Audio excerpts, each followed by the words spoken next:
केवल 4 और 5 हैबिट भी हम हमारे जीवन में पॉजिटिव हैबिट डाल देते हैं, वो हमें अंदर से खिलावट देंगे, तय है, गारंटी है। फिटनेस की हैबिट, यही वो पवित्र हैबिट है जो इंसान को स्वस्थ बनाती है, संतुलित आहार के लिए प्रेरित करती है। यही वो हैबिट है जो इंसान को हमेशा खुश रखती है। हम अगर भूल बैठे हैं फिटनेस को, हमने ये तो याद रखा दिन में 5 बार खाओ, 4 बार खाओ, 3 बार खाओ, हमने ये तो याद रखा कि स्वामी वात्सल्य करते हैं तो उसमें 4 मिठाई बनाओ तो अपनी इज्जत बढ़ेगी। हमने ये भी याद रखा कि शादी हो रही है घर में, 80 आइटम बनाओगे तो हमारी वाहवाही होगी, पर हम ये भूल गए कि हम जिनको खाना खिला रहे हैं वो खाना उनकी फिटनेस में सहयोगी बनेगा या विरोधी बनेगा। अगर मैंने खाना खिलाया किसी को, पर वो खाना अगर किसी को बीमारी दे रहा है, वो खाना अगर किसी को दस्ते लगा रहा है, अपच दे रहा है, उल्टी करवा रहा है, वो खाना किस काम का? भोजन के लिए जरूरी है कि भोजन ऐसा करो जो हमें फिटनेस देता है। अगर आप फिटनेस पर बच्चों को शुरू से ही अगर संस्कार दे देंगे, आदत डाल देंगे, बेटा खाना वो खाओ जो फिटनेस देता है, अगर आपने ये प्रेरणा बच्चों को जन्म से अगर दे दिए, मेरी गारंटी है वो बच्चा कभी भी मैदा नहीं खाएगा, बाजारू खाना नहीं खाएगा, वो पिज्जा और बर्गर के पीछे नहीं पड़ेगा। वो कहेगा मम्मी मुझे जूस पिलाओ। जिनको फिटनेस पर ध्यान नहीं है वो शराब पीते हैं, और जो अपने फिटनेस पर ध्यान रखते हैं वो जूस पीते हैं। जो फिटनेस पर ध्यान नहीं देते वो अंगूर को सड़ाकर शराब बनाकर पीते हैं, और जो अपनी फिटनेस पर ध्यान देते हैं वो सड़ाकर अंगूर नहीं पीते। वो कैसे पीते हैं?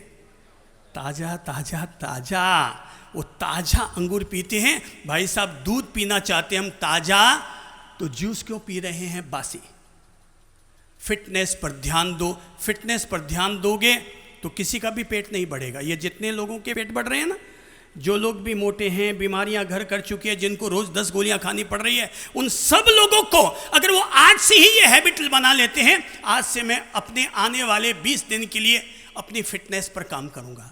किस पर काम करूंगा? यहाँ कोई है जिसको लगता है उसका पेट आगे आया हुआ है? कोई है भाई साहब खड़ा होंगे जिनको लगता है उनका पेट आगे आया हुआ है? कोई है क्या? अच्छा, सबके अंदर है क्या? सबके अंदर है? थोड़ा हाथ फेर के देख लो, कोई है क्या जिसको लगता है मेरा पेट आगे है? कोई है? अरे है तो खड़े हो जाओ ना भाई। है तो आपका अपना माल है, मेरे भरोसे थोड़ी है भाई, आपके अपने भरोसे हैं। कौन है? नहीं, किसी का पेट थोड़ा और ज़्यादा बढ़ा हुआ है क्या? मतलब यूँ डाइनिंग टेबल की तरह है क्या कोई? है? अच्छा चलिए, शर्म आती है, मत खड़े होइए। अब देख लो, अभी अगर मैं कहूँ कि कितने लोग हैं जिनको लगता है उनका पेट बिल्कुल सहज और सपाट है, कितने लोग हाथ खड़ा करके बताए तो? अच्छा देखा ना, जैसे ही मैंने कहा कितने लोग सहज और सपाट है, धड़ाधड़ हाथ खड़े हो गए। पर मैंने कहा फिटनेस किसकी बड़ी हुई? तो बोले अब सब शर्म आती है, मैं अपना पेट कैसे दिखाऊं। और मेरे भाई, अब ज़रा मैं आपसे एक सवाल पूछूंगा सबसे पहले, और सवाल पूछने के लिए मैं अगर किसी को खड़ा करता हूँ, चलिए मैं डॉक्टर साहब को ही खड़ा करता हूँ। डॉक्टर साहब खड़े होइए तो जरा एक मुझे जवाब दीजिए इन सब लोगों को संबोधित करते हुए कि जिसका भी पेट बढ़ा हुआ है या फिटनेस बढ़ गया है, और जो लोग ऑपरेशन कराने के लिए जा रहे हैं, कोई इंदौर में, कोई उदयपुर में, कोई गीतांजलि में, और कोई अजंता में, और पता नहीं को कहाँ कौन जा रहा है। मुझे जरा एक बात बताइए, आज से अगर कोई भी व्यक्ति मेरी बात को अगर गंभीरता से लेगा और अपनी फिटनेस पर काम करना शुरू करेगा, आने वाले 21 दिन के बाद में डॉक्टर साहब उसकी क्या स्थिति बनेगी? उसकी स्थिति अगर वो 24 घंटे में से 1 घंटा अपने शरीर के लिए दे दे, और जीवन शैली में जैसा आपने मार्गदर्शन दिया और जैसा हम लोग सजेशन देते हैं, अगर उसको ईमानदारी से लागू कर दे और व्यसन से दूर रहे, तो वो अपने जीवन की धारा को अच्छी सुधार सकता है। वो अपने जीवन की धारा को अच्छी बना सकता है। अगर आप फिट हैं तो इंडिया फिट है। एक स्वस्थ व्यक्ति समाज के लिए वरदान होता है। एक स्वस्थ व्यक्ति देश की तरक्की में अपनी आहुति देता है। एक बीमार आदमी घर से भी बाहर नहीं निकल सकता, देश के लिए क्या शहीद बनेगा? वो आदमी देश के लिए क्या शहीद बनेगा जिसकी टांग में इतना भी दम नहीं है कि घर से उठ करके बाहर भी जा सके। फिटनेस पर काम करना जरूरी है, किस पर काम करना जरूरी है? फिटनेस पर। देखो, मैंने आप सब लोगों को इसलिए एक आपके शहर के प्रतिष्ठित डॉक्टर से आप सब लोगों को कहला दिया कि अगर आप लोग फिटनेस पर काम करेंगे तो ये 21 दिन में क्या होगा? अंदर चला जाएगा। ये अंदर चला जाएगा। 21 दिन में आदत पड़ेगी। 21 दिन में अंदर तो नहीं जाएगा, पर 21 दिन में आदत पड़ जाएगी। और किसी भी चीज़ को अगर 21 दिन कर लिया और अगर 90 दिन तक आप इसको चलाते चले गए, 90 दिन में नहीं तो 120 दिन में, अर्थात आने वाले 6 महीने बाद आपकी जो स्थिति होगी वो चलने वाली स्थिति नहीं होगी, वो आपकी दौड़ने वाली स्थिति बनेगी। कौन सी स्थिति बनेगी? आपकी दौड़ने वाली स्थिति बनेगी। इसलिए जितने लोग दवाइयां खाते हैं, मैं ये विरोध नहीं कर कि दवाई मत खाओ, पर आज से अपनी फिटनेस पर काम करना शुरू कर दो। 3 महीने बाद जो आप 12 साल से दवाइयां खा रहे हैं वो सब कम कम कम होती चली जाएगी। राजा के पास एक समस्या थी, और राजा को समस्या ये थी कि राजा की बॉडी हमेशा पेन करती रहती थी। ऑफिस आता, राज्यसभा में भी बैठता, अरे यार कमर दुखे रे यार, गोड्डा दुखे रे यार, अरे वो उधर लोग अपना इंसाफ मांगने आए और वो कहता है यार कमर दुखे, भाई बैठी जाए को नहीं। अब वो यूं करता है, वो समस्या से घिर गया, यार मैं अपनी बॉडी को कैसे ठीक करूं, अपने आप को फिट कैसे करूं। उसने कईयों से सुझाव मांगे और सुझावों को अमल में भी लाना चाहा, पर किसी से कोई फर्क नहीं पड़ा। उनकी राज्यसभा में एक 94 इयर्स के बुजुर्ग भी आते थे। अचानक एक दिन उनका ध्यान उन पर गया और उनसे पूछा, अंकल जरा एक बात बताइए, आपकी 94 इयर्स की उम्र है और ये मुझे पता है, पर मैं देखता हूं आप बड़े आराम से बिना सहारे के बैठते हैं, बिना गेड़िए के आप चलते हैं और बड़े आराम से आप इत्मीनान से चलते हुए आप यहां आते हैं, बड़े स्वस्थ प्रसन्न नजर आते हैं। आखिर इसकी वजह क्या है? आखिर इसकी वजह क्या है? अंकल ने, दादाजी ने कहा, इसकी वजह है, इसकी वजह केवल इतनी सी है कि जेब में हाथ डाला और हाथ डाल करके अपने साथ में लाए हुए कुछ बेर निकाले और कहा कि मेरे स्वस्थ रहने का राज ये बेर है। बेर समझ गए ना? बचपन में तो सब नहीं खाया है, मैंने भी खाए हैं बचपन में। तो ये बेर है। राजा को लगा यार बेर खाने से आदमी स्वस्थ होता है। अगले दिन से उन्होंने भी बेर खाना चालू कर दिया। 15 दिन बीत गए, वापस वो की वही उनकी खस्ता हाल। बोले मैंने बेर खाया मगर मैं तो कहीं से भी हेल्थी मैन नहीं बन पाया। बोले राजन, ये बेर खाने से आदमी स्वस्थ होता है, पर आप कहीं से मंगाते हैं ना, उससे स्वस्थ नहीं होंगे।